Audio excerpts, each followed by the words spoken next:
Cuando Pablo se enfrenta a una iglesia con necesidades bien específicas, producto de las tribulaciones, producto de los problemas internos, producto de la persecución, la cárcel, el martirio, incluso la misma muerte, viene a traer un mensaje de esperanza, pero que es conocido para el pueblo, que es parte del ADN del pueblo, de la iglesia cristiana en aquella época.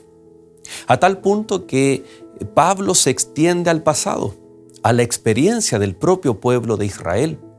Es más, aún más al pasado, a la experiencia de Dios en la misma creación. ¿Te ha pasado que te sientes cansado, agotado, producto del sufrimiento, las tribulaciones o incluso por lo que vemos a nuestro alrededor? Y muchas veces necesitamos tener un descanso. Pablo detecta esta necesidad en su iglesia. No obstante, no es el descanso que muchas veces pensamos que nos va a hacer bien en medio de las tribulaciones. Este descanso está fundamentado desde la creación, está fundamentado en la ley de Dios y está fundamentado en el propósito y plan que Él tiene para nuestra vida. En esta lección vamos a estar hablando del pasado, el presente y el futuro, de cómo el descanso se fundamenta en el pasado, cuáles fueron los desafíos en el presente, cuál es el llamado que Pablo le da a sus contemporáneos en aquel presente y de qué forma también el futuro les ayudó a ellos y también a cada uno de nosotros. En el pasado, el descanso en la creación, por ejemplo, el día sábado. En el pasado, cuando estaban allí a punto de entrar a la tierra prometida, de qué forma la tierra les permitió descansar de la peregrinación, descansar también de la esclavitud. Y en el presente, el llamado a no endurecer nuestro corazón, tal como el pueblo lo hizo en la tierra o en los bordes de la tierra prometida. Y por supuesto que cuando Cristo venga en gloria y majestad, tendremos un descanso eterno al poseer y al heredar la tierra prometida, la Canaán celestial. Por lo tanto, te invito para que te puedas quedar junto a nosotros aquí en Lecciones de la Biblia para ver de qué forma Jesús es el dador del descanso.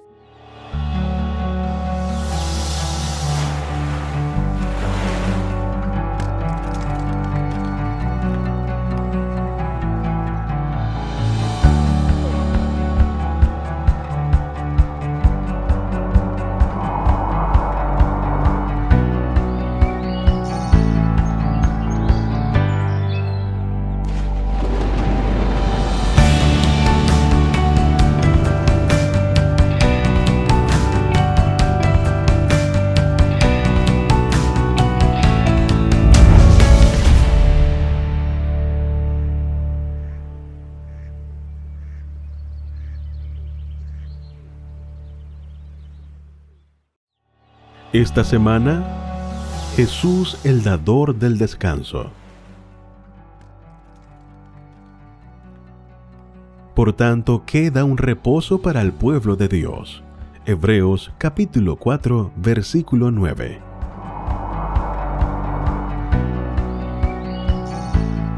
Muy bienvenidos, queridos amigos, a cada uno de ustedes. Estamos ya iniciando un nuevo capítulo de Lecciones de la Biblia. Felices de poder contar con su presencia a través de la señal de la TV Nuevo Tiempo y por supuesto también de las plataformas digitales en donde ahí tenemos la interacción con cada uno de nuestros amigos. Un fuerte abrazo, que Dios les bendiga y que el estudio de este capítulo, que vamos a estar estudiando un tema no solamente bíblico que viene desde el Antiguo Testamento, el Nuevo Testamento y se refuerza y enfatiza en la carta a los Hebreos, sino un tema contingente, necesario especialmente para nuestros días. Usted ya escuchó ahí en la introducción, estaremos hablando acerca de Jesús, el dador del descanso.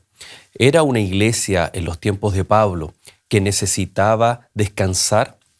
Este descanso es abstraerse de todo lo que estaba ocurriendo, de aislarse para lograr un correcto y verdadero descanso, o este descanso se trata de estar activos. Bueno, ahí vamos a estar estudiando a través de la carta a los Hebreos esta temática tan necesaria. Y por supuesto, junto con a cada uno de ustedes, darle la bienvenida, también a nuestro pastor Pablo Millanao. Pastor, gracias nuevamente por acompañarnos y tenemos nuevamente un lindo desafío ahí en los primeros capítulos de la Carta a los Hebreos. Así es, capítulo 3 ahora, ¿no es cierto? Un lindo pasaje que rememora mucho del pasado, de la experiencia del pueblo, cuyo peregrinaje también tiene muchos puntos en contacto con nosotros, que como comunidad no nos sentimos, yo creo, en casa en este mundo, aunque tenemos nuestra familia, nuestros bienes, pero entendemos que hay algo más, hay algo mejor,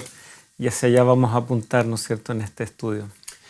Vamos a recordarnos ahí de Deuteronomio, cuando el pueblo estaba a punto de entrar a la tierra prometida, algo pasó allí, algo que tiene que ver, que Pablo mismo está tomando esa situación, la aplica a sus contemporáneos, sin duda alguna también tiene una aplicación para nosotros hoy. Tiene que ver con la fe, con la confianza en Dios, con la dependencia en Dios, y como resultado, ya estamos adelantando, ¿no? Alerta de spoiler. Y como resultado viene un descanso. No es algo en sí mismo, sino que es el resultado de todo un proceso y todo lo que Dios ha provisto también para su iglesia, para sus hijos, para su pueblo. Vamos entonces a comenzar, ¿les parece? Iniciamos con una oración. Querido Dios y Padre nuestro, gracias te damos, Señor, por nuevamente iniciar este capítulo, invocando tu nombre, pidiendo tu presencia, para que tú puedas estar no solo aquí con nosotros, sino con cada uno de nuestros amigos que está en sintonía. Bendíceles, Señor, protégeles, que tu bendición recaiga no solo sobre ellos, sino también sobre cada uno de los hogares que representan. Atiende, Señor, cada una de las peticiones. Bendícenos, acompáñanos, lo rogamos en el nombre de Jesús. Amén. Pastor Pablo, cuando muchas veces nos vemos en angustia, en aflicción, dan ganas de dormir y que nadie nos moleste, nos despierte, dan ganas de aislarnos muchas veces, ¿no? ¿Es ese un buen descanso? A veces uno dice, lo voy a consultar con la almohada, ¿no? Como una forma también de los problemas, a ver qué pasa cuando después del descanso mi mente tal vez está más reposada o he tenido tiempo para dar un espacio y mirar las cosas con mayor objetividad. Creo que no podríamos negar el beneficio del descanso, pero no podemos estar siempre tratando de ocultar los problemas debajo de la alfombra o suponer que si me concentro en otras cosas el tiempo suficiente van a desaparecer. Así que, como se adelantaba, ¿no es cierto?, hace un momento, algo debe hacerse para que el descanso ideal, correcto, pleno ocurra. Y como siempre, este descanso entonces va a estar concentrado en la persona de Jesús, en sus promesas, en lo que Él está dispuesto a hacer por nosotros. Y en esta dirección entonces es que el apóstol ahora también, utilizando, ¿no es cierto?, esta figura del deambular por el desierto, de estar en el umbral ya de la tierra prometida, está también ahora haciendo un llamado ferviente a estos cristianos a que, estando en estos últimos tiempos, ya como hemos visto en lecciones anteriores, no retrocedan porque falta muy poco y el que ha prometido venir vendrá. No vaya a ser que, estando en el umbral, en donde ya falta tan poco, nosotros podamos desistir, siendo que hubiese hecho falta solo un poco más de perseverancia. Así que yo creo que esa es la gran idea, ¿no es cierto?, que nos va a estar acompañando en esta jornada. Vamos a estar haciendo el mismo ejercicio que Pablo hace, ¿no? Mirando al pasado, conceptos de descanso en el pasado, no solo en el desierto, en la misma creación. Vamos a estar en el presente de Pablo y también en nuestro presente. Y cuando hablamos de descanso también se está ahí en la carta a los Hebreos hablando de un futuro. ¿Ya? Entonces creo que cada bloque vamos a concentrarnos ahí en el pasado, en el presente y en el futuro. Pablo detecta esta necesidad de no solo de descansar, sino de valorar un descanso, de anhelar un descanso. Y lo hace llevando al desierto correctamente, pero ahí no se origina el concepto de descanso, sino que viene desde la misma creación, especialmente con el séptimo día. ¿Qué podemos rescatar allí? ¿Cuál es el concepto de descanso en el día sábado, el séptimo día de la creación? Bueno, es interesante de que cuando todo estaba recién creado, no había una necesidad de descansar debido a un cansancio, ¿no es cierto? Debido a una semana extenuante de trabajo. Esa es la realidad que nos acompaña ahora. Y cuando nosotros vemos de que Dios termina su obra de la creación, es que Él entonces descansa.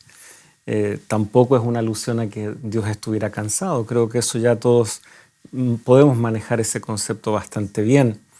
Sin embargo, algo terminó y da pie entonces a una experiencia que Dios desea tener con sus criaturas. Y por lo tanto el día sábado pasa a constituir esa experiencia de adoración, de compañerismo, de unidad, Dios relacionándose con su creación. No es ese concepto del relojero, ¿no es cierto? Esa noción deísta de un Dios que creó, estableció ciertas leyes y se fue. La Biblia en las primeras líneas ya nos presenta un cuadro en donde Dios está íntimamente relacionado con su creación. Por lo tanto, el sábado, visto desde esa perspectiva, ya representa algo que es un fin propiamente tal. Ya en la creación tenía todo el sentido, no estaba el sábado prefigurando algo que vendría, ya era una realidad para ellos, compartir con su Creador. Sin embargo, con la caída en el pecado, evidentemente el sábado pasa también a tomar estos otros matices, ¿no es cierto? Y por lo tanto vamos viendo en ese descanso un día, ¿no es cierto?, cada semana, apartado del séptimo, esa necesidad. Y por eso Dios, en su sabiduría, en los 10 mandamientos, tal como están registrados en Éxodo 20, justamente apelando a la creación, Él dice, bueno, tienen 6 días para hacer toda su obra, pero el séptimo, ¿no es cierto?, es para descansar. Y no se olviden, acuérdense del día de reposo para santificarlo. Y vemos ahí beneficios tanto espirituales, los más importantes, pero también físicos. ¿Qué sería de nosotros si trabajáramos sin parar? Nuestro organismo sencillamente no está hecho para eso. Por lo tanto, vemos esta realidad en la creación, en el inicio. Vemos que el pecado trastoca, tergiversa las cosas y por lo tanto el sábado se asoma como ahora un anticipo de algo que Dios también desea entregarnos como el más grande don, que es devolvernos esa bendición que perdimos. Estos mismos conceptos, principios, se pueden aplicar a la promesa que Dios le da a Abraham de una tierra nueva, considerando que ellos eran esclavos, estaban en Egipto, naturalmente no eran propietarios de aquello que tenían, y se les promete una tierra que fluye leche y miel. Si bien habían ciudades amuralladas, era habitada por gigantes, existía la idolatría. ¿De qué forma los conceptos del sábado de la creación se pueden aplicar a la tierra prometida? ¿Cómo los haría descansar también de todo un proceso, los 400 años de esclavo en Egipto, 40 años de peregrinaje en el desierto? ¿Cómo representa la tierra también esa entrada a un descanso? Sí, bueno, este bajar a Egipto y volver curiosamente acompaña a los patriarcas por un tiempo. Abraham mismo, cuando él llega, notamos que él pasa de largo a Egipto porque hay hambre, hay inestabilidad en la región. Luego él regresa. Vemos también nuevamente el pueblo, ¿no? José, vendido por sus hermanos, como ya vimos anteriormente, desciende a Egipto. Luego le invita a su familia y ahora ellos vuelven, ¿no? Así que este estar fuera del país, el estar fuera de la tierra prometida por Dios, es un tema recurrente. Más adelante va a ser vuelto a encarnar este concepto con el exilio, ¿no es cierto? El irse a Babilonia para luego regresar, y es como un segundo éxodo que vemos en la Escritura. Así que vamos viendo de manera transversal esto de retornar a la tierra para efectivamente allí ver plasmadas las bendiciones definitivas de Dios, nos va acompañando siempre. Y esta no sería entonces la excepción, lo que está haciendo Pablo acá. Y notamos, ¿no es cierto?, ya en el Edén justamente era un huerto especial. Se había creado todo el mundo, pero había un huerto especial, un lugar especial. Ahora que son pueblo, ya no solo una familia o un clan o un par de tribus, ahora son una nación, Dios también les asigna una tierra. Solo podrían tener esa tierra porque Dios los liberó, y por lo tanto ahí se asoma ese otro aspecto del sábado que destaca Deuteronomio 5. Acuérdate, ¿no es cierto?, del día sábado, porque recuerda, fuiste esclavo, fuiste siervo, y desde ahí yo lo rescaté. Y por lo tanto la entrada en la tierra es un resultado de esa obra que solamente Dios podía hacer. Y descansar, por lo tanto, en la tierra es sinónimo de las bendiciones de Dios, del cumplimiento de sus promesas, de que Dios ha sido fiel con lo que Él alguna vez planteó a Abraham, ¿no es cierto?, a los patriarcas, que fue luego la gran esperanza del pueblo. Sin embargo, había una condición, y esa es la condición que aquí se asoma como lo que los cristianos ahora deben considerar.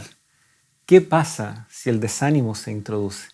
¿Qué pasa si la incredulidad empieza a hallar lugar en el corazón? Ciertamente ese fue un problema, y en el contexto de lo que ya hemos visto en este sermón, en esta carta, sigue siendo un problema que como humanidad tenemos que afrontar. ¿Qué vamos a hacer cuando el desánimo o la desconfianza se instalen? Porque las promesas están. Podemos vislumbrar, ¿no es cierto?, que estamos muy cercanos, pero no vaya a ser que flaqueando en ese último tramo, echemos pie atrás a todo un proceso. Y ahí es donde Dios, ¿no es cierto?, nos levanta este capítulo en el contexto de este libro. Cuando el pueblo entra a la tierra prometida, debía ponerse en las manos de Dios. Interesante cómo se derriban los muros de Jericó, es la historia favorita de mi hija, ¿no? En donde la gente quiebra estos vasijas y grita y rodea la ciudad durante 7 días. Había que, para tener paz, descanso en la tierra, había que obedecer, había que actuar, había que ponerse en las manos de Dios. Se tenía que el pueblo establecer, incluso Dios dio las instrucciones, ¿no?, dónde se iban a distribuir las tribus. El templo, el santuario debía ser el centro, y todo esto iba a comunicar a otros pueblos. Estoy pensando en Isaías, ¿no?, cuando dice que Israel sería luz para las naciones. Es decir, aquí hay un concepto de misión, hay un concepto de que el reposo también es para que otros se vean beneficiados. Iban a ser atraídos estratégicamente. El que va de Egipto a Siria pasaba por la tierra prometida, y si el pueblo iba a estar allí, ellos iban a testificar. No es simplemente un concepto egoísta el que el Señor ofrece descanso a sus hijos, sino que si nos mantenemos activos podemos incluso cumplir la misión y que otros se vean beneficiados del descanso que el Señor le otorga a su pueblo, a sus hijos, ¿no? Sí, desde luego.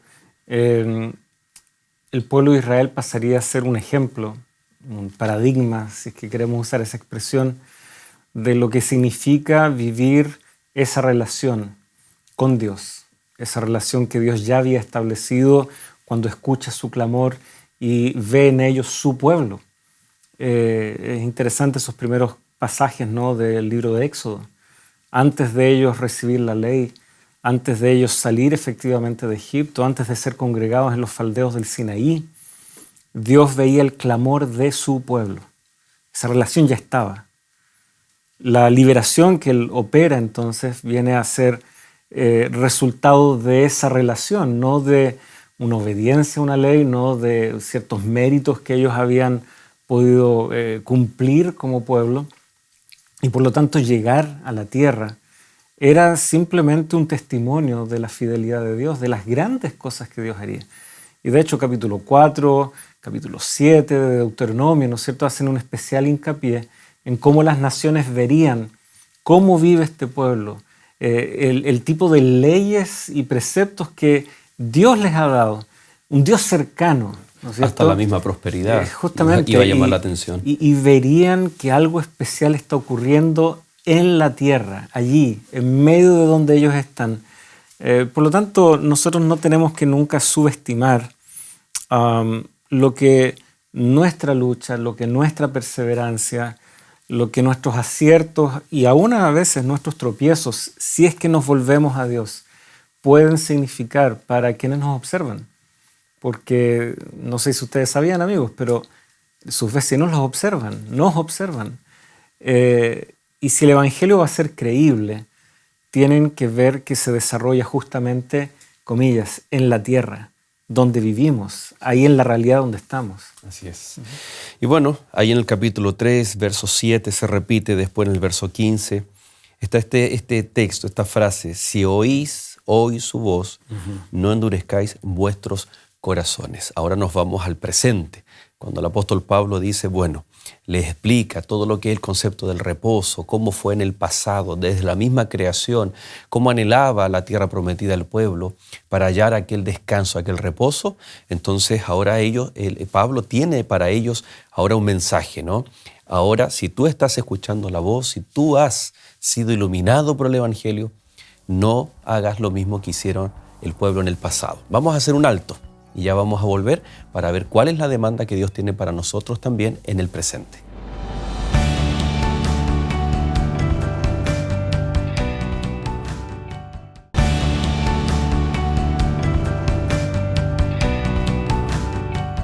Y ya estamos de regreso, queridos amigos, recordando a cada uno de ustedes que pueden entrar en contacto con Lecciones de la Biblia a través de nuestro correo electrónico que está apareciendo en pantalla y por supuesto a través de todas nuestras redes sociales, Nuevo Tiempo Chile. Allí usted va a encontrar ya sea en Facebook, Instagram y especialmente el canal de YouTube al cual usted se puede suscribir, comentar y ser parte de nuestra familia Nuevo Tiempo. Aquí tenemos amigos que aquí en Sudamérica siempre nos están escribiendo desde Perú, Bolivia, Argentina, Uruguay, desde Colombia, Venezuela, amigos de Brasil, Ecuador, Paraguay y por supuesto también de Chile. Y amigos en todo el mundo, en Centroamérica y en Norteamérica. Así que siga escribiéndonos, coméntenos desde dónde usted nos sintoniza, ya que estamos muy contentos de poder a través de las redes sociales también llegar a muchos rincones, a muchos lugares del mundo. Pablo, estábamos leyendo allí el capítulo 3, verso 7. Dice, por eso, como dice el Espíritu Santo, si oís hoy su voz, no endurezcáis vuestros corazones como en la provocación. En el día de la tentación, en el desierto, donde me tentaron vuestros padres, me pusieron a prueba y vieron mis obras 40 años. ¿A qué episodio está haciendo mención directamente Pablo para hacer un llamado ahí en el presente a sus contemporáneos? Sí. Bueno, es un episodio triste, ya algo hemos aludido allí, estando verdaderamente a las puertas, habiendo ya enviado espías, siguiendo las indicaciones que Dios les había dado de reconocer la tierra, vuelve el reporte. Y Dios no se había equivocado, la tierra efectivamente era buena, abundante, ¿no es cierto?, próspera. Sin embargo, un detalle. ¿Ya? La gente era alta, grande, ciudades fuertes, amuralladas. Y lamentablemente el pueblo decidió fijar su mirada en aquello, en los muros, en lo alto de la gente. Tanto así, decían algunos de los espías, nosotros parecíamos langostas al lado de ellos. Ahora, ellos habían visto cómo Dios les ayudó en guerras contra los amalecitas, milagros portentosos, el cruce mismo del Mar Rojo, las 10 plagas en Egipto. ¿Qué pasó acá? ¿Por qué ellos no trajeron aquello a la memoria y dijeron de alguna forma Dios nos va a ayudar? Sí, bueno, pareciera de que el ser humano tiene amnesia en algunos momentos. Nosotros mismos, ¿por qué no nos es suficiente tal vez la respuesta a una oración que digamos fue muy puntual, fue algo muy especial, pero es que fue hace 10 años, decimos. yo quiero ver algo ahora. Lo que sucedió hace 10 años pareciera que ya no nos basta para recordar de que Dios estuvo, de que Dios es fiel. Y así como Él respondió allí, Él tiene tal vez otra respuesta ahora. No la estoy entendiendo o no la estoy sabiendo esperar. Pero pareciera que tenemos esos nubarrones, esas lagunas. El pueblo de alguna manera, creo, a la luz de lo que nos relatan los capítulos 13 y 14 de Números, escucharon lo que concordaba con sus ideas ya preestablecidas.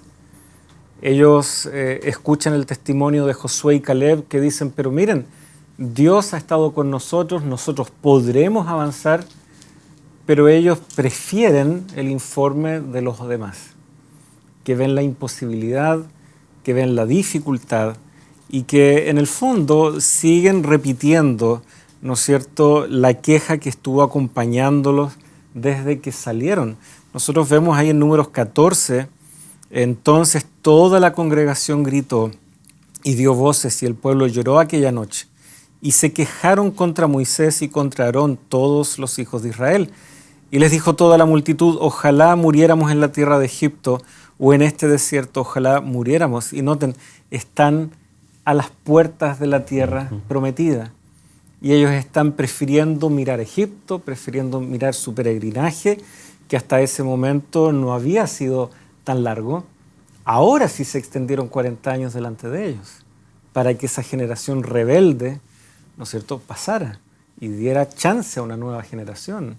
De hecho, es una forma muy interesante de dividir el libro de Números, ¿no?, viendo la primera generación rebelde y la segunda. Sin embargo, esta queja, ojalá hubiésemos muerto en la tierra de Egipto, ¿cuántas veces Moisés escuchó eso? Ese anhelo de volver a lo conocido, a lo que era opresivo, pero conocido.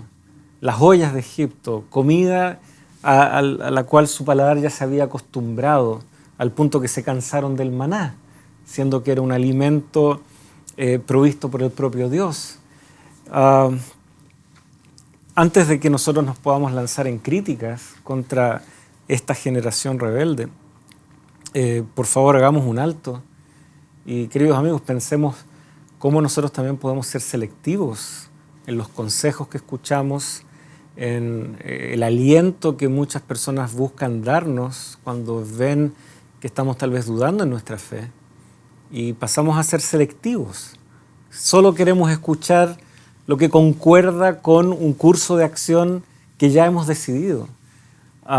Y por lo tanto, cuando el pueblo se monta en esta rebeldía, no hay nada ya que Josué y Caleb puedan decir. Y que Pablo lo compara con un endurecimiento de corazón.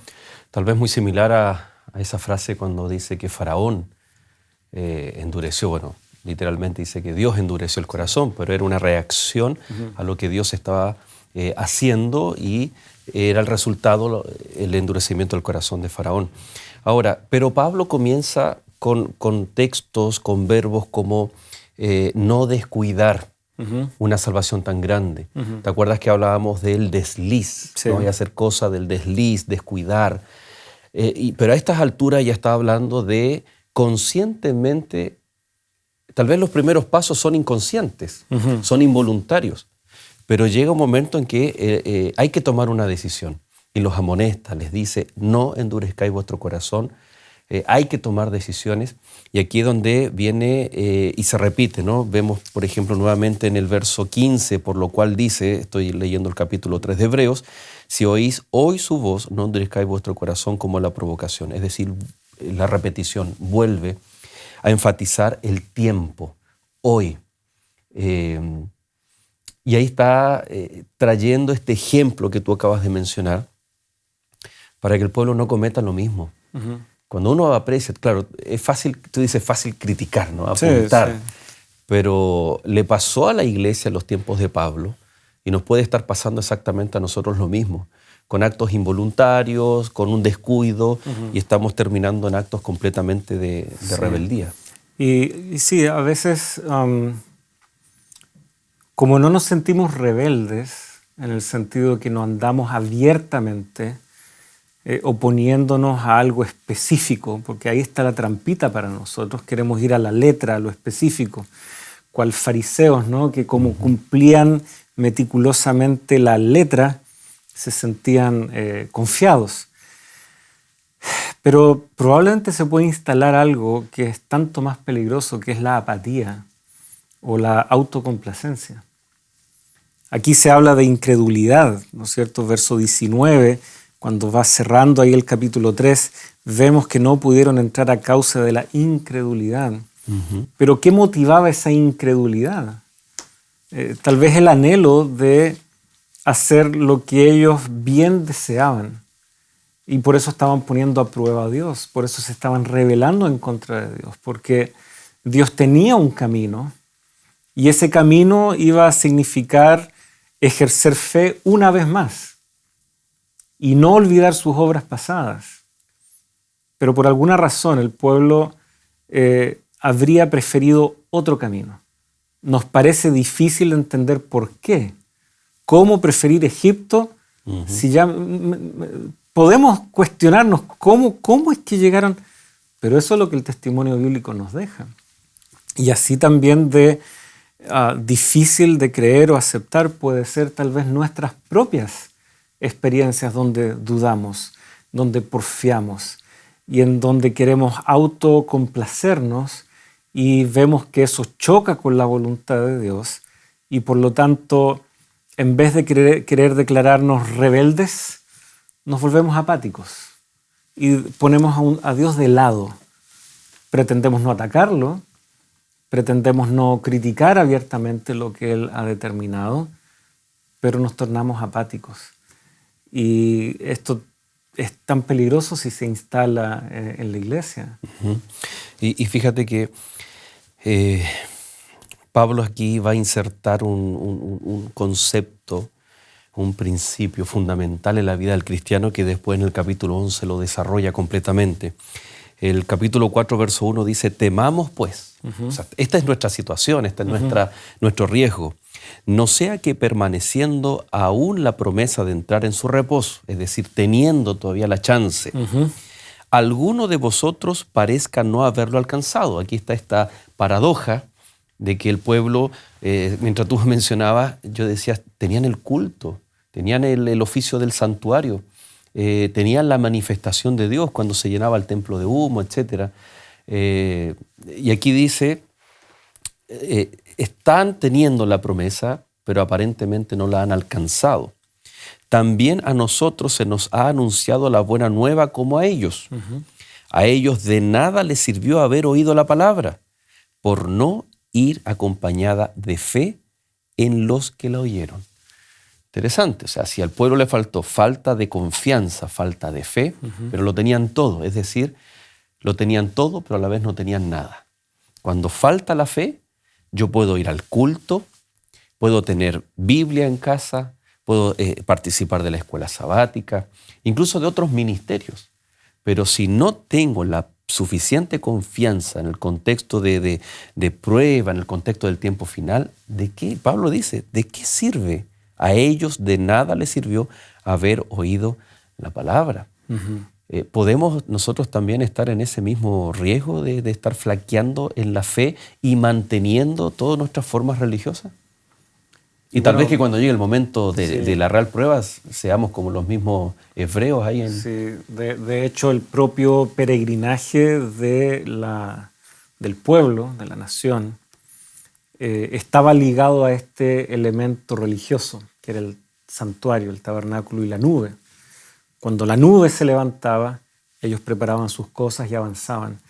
Por lo tanto, no era un avanzar simplemente ligado con algún plan estratégico de Moisés juntando a algunos de los ancianos y decidiendo, ok, ¿qué vamos a hacer?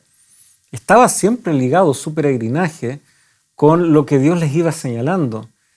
Y hasta ese momento, quejas o no quejas de parte de algunos, habían logrado avanzar. Entonces, a simple vista, alguien podría haber visto que el pueblo efectivamente se trasladó del punto A al punto B y decir, miren, esto está bien. Y miren, van avanzando todos unidos, todos juntos. El problema estaba en el interior. El problema estaba ahí en el corazón, el problema estaba instalado en esa rebeldía. Porque si era por la forma, parecía todo ok. Entonces sí, yo diría que hay mucha gente militando hoy en diferentes iglesias, en diferentes grupos religiosos, que siguen la rutina, es una rutina religiosa y siguen la rutina. Pero va a llegar siempre un punto de inflexión en donde nuestra fe va a ser probada. Y Dios nos ayude para que hayamos sabido cultivar no una rutina, sino, como dice aquí, esa fe. Porque no siempre será lógico lo que Dios nos va a presentar como el siguiente paso. ¿Cuál habría sido tal vez la lógica si nos hubiésemos puesto en los pies y en la situación de este pueblo? ¿Acaso el Dios que abrió el mar, que nos alimentó, que hizo tantas obras, ¿por qué no derribó esas ciudades anticipadamente? ¿Por qué no simplemente exterminó de manera sobrenatural a estos pueblos para facilitarnos ¿no habría sido eso una posible forma de ver? Con una de las plagas que azotó Egipto hubiese arrasado a todo. Si se asoló Egipto, ¿por qué no puede hacer lo mismo acá? ¿Por qué plantearnos ese desafío si hemos visto que Él puede muy fácilmente resolvernos el problema? Estoy tratando de imaginar lo que de pronto entre líneas la Biblia nos desafía a pensar. Y ahí es donde nosotros debemos entender de que no es por lógica, no es por un sentido de una consecuencia natural, es lo que Dios sabe que su pueblo necesita. Y este era un pueblo que había demostrado ser tieso de cuello, como sería, ¿no? Duros, porfiados. Y por lo tanto, si esa fe no era probada, si esa fe no era templada, ¿no es cierto? Difícilmente ellos iban a poder ser esa luz a las naciones, difícilmente iban a poder instalarse en la tierra para justamente desde ahí proyectar esa lealtad, esa devoción, esa íntima relación con un Dios en el cual ellos ya confían de manera irrestricta. Por lo tanto, este paso era necesario. La omnipotencia de Dios debía unirse con el esfuerzo humano, como declara Ellen White en muchas ocasiones en sus escritos. Lamentablemente ellos no dieron el ancho. Así es. En el verso 11 viene el llamado ya final, ¿no? Ya el concreto después de toda esta argumentación de Pablo. Procuremos pues entrar en aquel reposo para que ninguno caiga en semejante ejemplo de desobediencia. Si el sábado de la creación era comunión, relacionamiento, también un beneficio, o se transformó después de la entrada al pecado en hasta un beneficio físico, mental, espiritual. Se compara a la tierra prometida también entrar en el reposo. Entonces, ¿a qué se refiere Pablo con su iglesia que vivió una situación en particular y le dice, procuremos pues entrar en aquel reposo para que ninguno caiga en semejante ejemplo de desobediencia? ¿A qué se refiere? Bueno, el capítulo 11 hace referencia, dice aquel reposo. Bueno, es el reposo del cual se habla en el 9, ¿ya? Y para entenderlo mejor, leamos desde el 8, ¿no? Hebreos 4, 8 en adelante. Porque si Josué les hubiera dado el reposo, no hablaría después de otro día. 9. Por tanto, queda un reposo para el pueblo de Dios, porque el que ha entrado en su reposo también ha reposado de sus obras como Dios de las suyas. El pueblo de Dios entra a la tierra después de esos 40 años. Josué y Caleb ya un poco más entrado en canas, una nueva generación. Y Dios va cumpliendo las promesas. Tristemente el pueblo no expulsó a todas las naciones y pasaron a ser espinas y azotes en sus costados, como describe ahí el texto bíblico. Sin embargo, el reposo de alguna manera sí llegó con el paso del tiempo. Y de hecho, ¿cuándo es que termina finalmente este proceso? Es cuando el arca finalmente haya reposo en el lugar asignado para ella.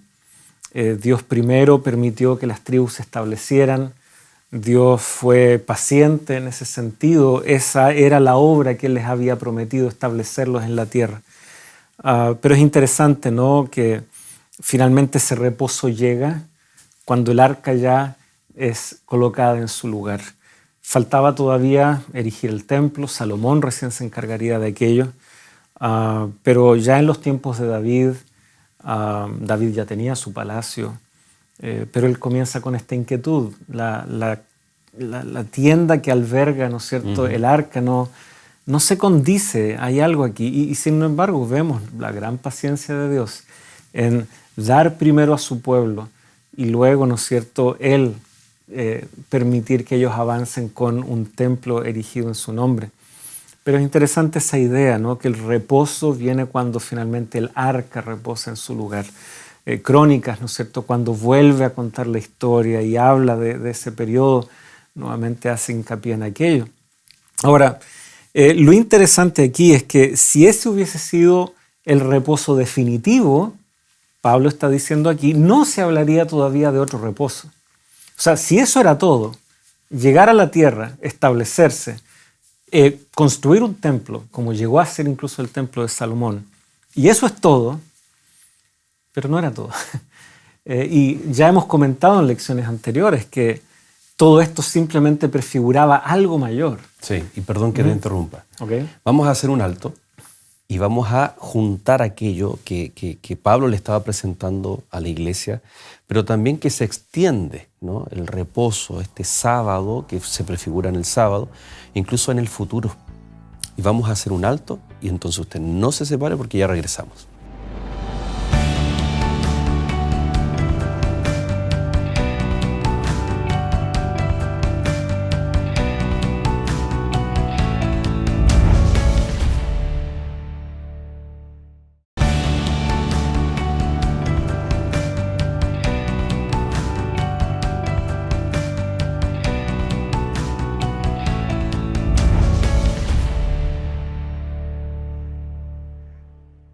Hola, el perdón es una de las palabras más difíciles de pronunciar, pero aún así el Señor muchas veces dijo, tus pecados te son perdonados, o incluso en la hora de su muerte dijo, Padre, perdónalos porque no saben lo que hacen.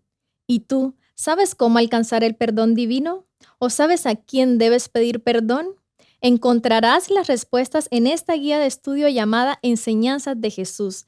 En ella podrás no solo saber lo que Jesús dice sobre el perdón, sino también temas relevantes para nuestra salvación. Solicítala a los números que están apareciendo en tu pantalla y la haremos llegar gratuitamente hasta tu hogar. Que el Señor te bendiga.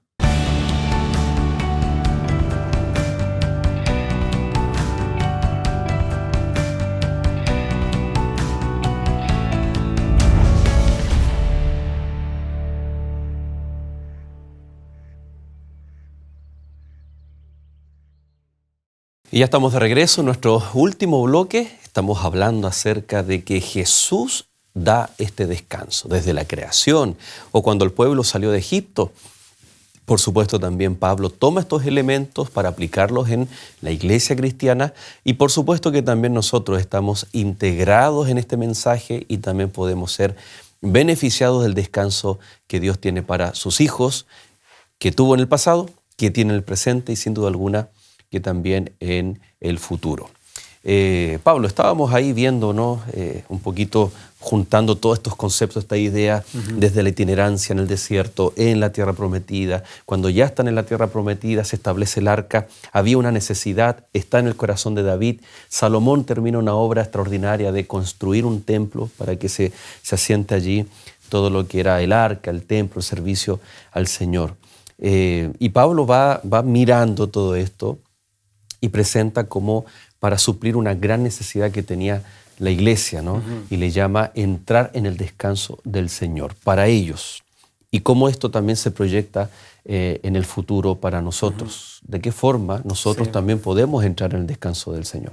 Sí, bueno, estábamos comentando como si eso hubiese sido todo, ¿no es cierto? Llegar a la tierra, erigir el templo, hallar ese lugar de descanso para el arca y la presencia de Dios allí. Sin embargo, faltaba mucho más, partiendo por el hecho de que ellos debían ser luz a las naciones. Así que no bastaba con que ellos simplemente se establecieran. Ahora venía todo ese trabajo de llevar la ley de Dios, que en un sentido específico Isaías interpreta como la salvación de Dios a las naciones. Entonces ya faltaba aquello. ¿Qué pasaría cuando las buenas nuevas llegaran a todas las naciones? Muchos pueblos vendrían. Se ampliaría el concepto de lo que sería ser pueblo de Dios, ya no solo a la etnia hebrea, ¿no es cierto?, israelita. Sería una definición mucho más amplia de pueblo. Y eso es lo que nosotros finalmente vemos que termina por ocurrir en el contexto de la iglesia. Aquí, ¿no es cierto?, ya hemos observado cómo el libro justamente se llama Carta a los Hebreos porque son judíos convertidos al cristianismo, probablemente los destinatarios. Pero en el cristianismo también había gente que venía de otras regiones, de otros pueblos, llamados gentiles, o venían del paganismo. Y sin embargo ellos también están siendo incorporados en esta misma promesa. Y por lo tanto, la cuestión justamente es aquí que efectivamente hay otro reposo más amplio, mayor, que trasciende lo local allí en torno a Jerusalén o el Monte Sión, que si bien ese sería el punto de convergencia cuando el pueblo de Israel desarrollara su tarea, ahora el punto de convergencia es Cristo. Y esto es lo que Pablo está diciendo aquí. Hay un descanso que solamente Cristo nos puede dar y que trasciende esas fronteras. Trasciende esas fronteras que alguna vez conquistó Josué, trasciende esas fronteras que alguna vez llegó a conquistar el gran estratega militar que fue David.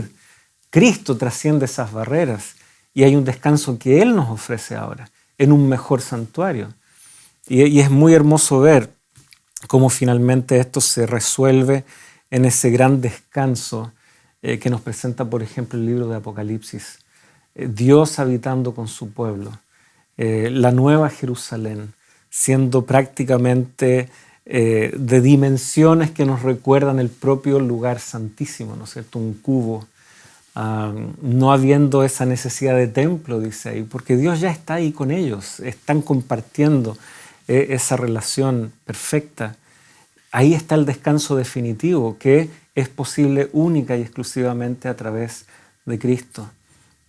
Pablo los sí. estaba llevando al mismo borde de heredar la tierra prometida, pero ahora la Canaán celestial. Así es. Y hoy, después de revisar las profecías de Daniel, las profecías de tiempo, que todas están cumplidas, ver cómo las señales, los eventos finales están a punto o que van a ser muy rápidos, podemos decir que nosotros estamos también en la misma condición del pueblo ahí en Cades Bernea, en los bordes del límite de la tierra prometida, la misma imagen que le está presentando Pablo, pero ahora nosotros, el pueblo remanente del tiempo final, estamos a punto de entrar a nuestra tierra prometida, a punto de entrar a ese descanso, pero a la vez también, como ya lo mencionamos anteriormente, corriendo el mismo río que ellos.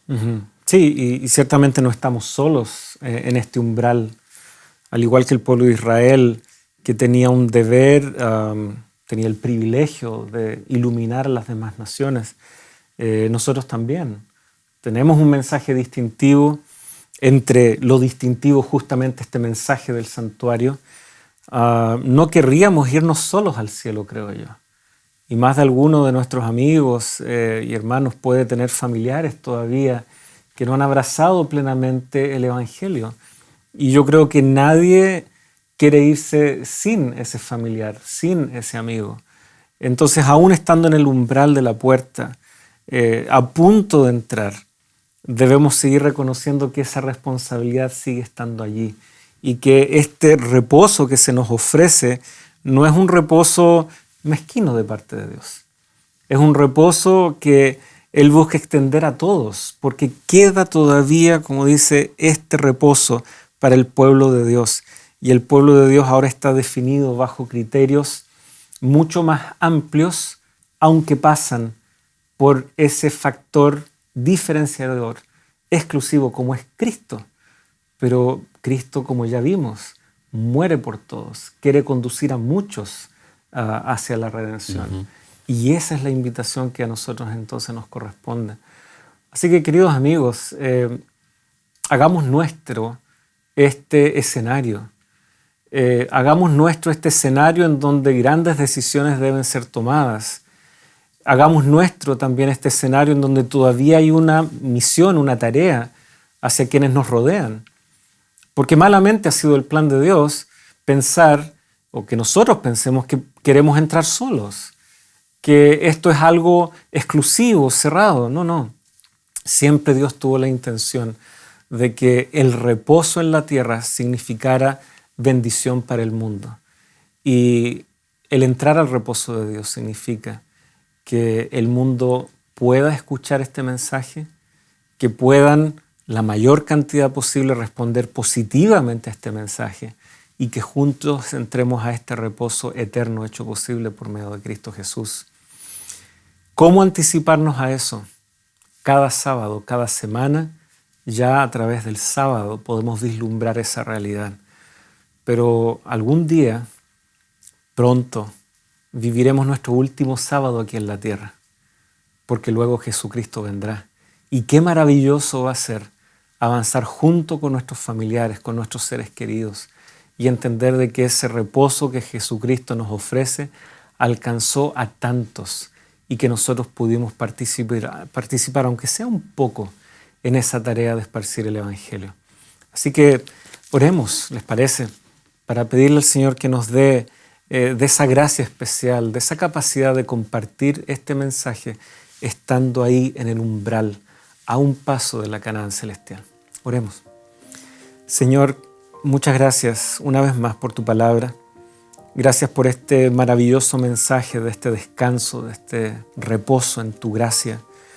Gracias porque no fue solamente en un lugar, en un tiempo específico, sino que tú ya vislumbrabas todo el mundo y vislumbrabas la eternidad como ese lugar en donde has de disfrutar ese descanso con cada uno de nosotros.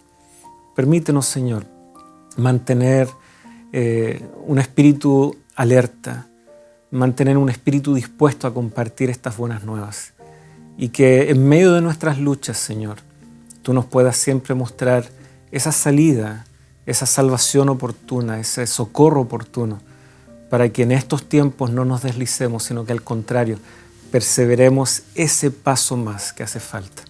Lo pedimos y lo agradecemos todo en el mérito de tu Hijo amado Jesús. Amén. Amén. Amén. Muchas gracias, Pastor Pablo, por acompañarnos en este capítulo. Nos vemos en el siguiente. Así es, muchas gracias. Y bueno, en el siguiente, para que cada uno de ustedes también puedan estar atentos a la emisión de Lecciones de la Biblia, vamos a estar hablando acerca de Cristo Jesús ya como nuestro sumo sacerdote. Cuán importante es. Es decir, usted no se puede perder los próximos capítulos, especialmente el de la próxima semana, para poder comprender la obra de Cristo en nuestro favor en el santuario celestial. De eso también va a depender nuestras decisiones, nuestro estilo de vida como cristianos y también en el cumplimiento de la misión. Así que estamos en la carta a los Hebreos, en este lindo mensaje de Jesús como nuestro sumo sacerdote, nuestro intercesor. Muchas gracias por haber estado en este capítulo y por supuesto, como siempre, permanezca en compañía de Nuevo Tiempo, Canal de Esperanza, con toda su programación y nosotros nos reencontramos en un nuevo capítulo de Lecciones de la Biblia. Que Dios te bendiga.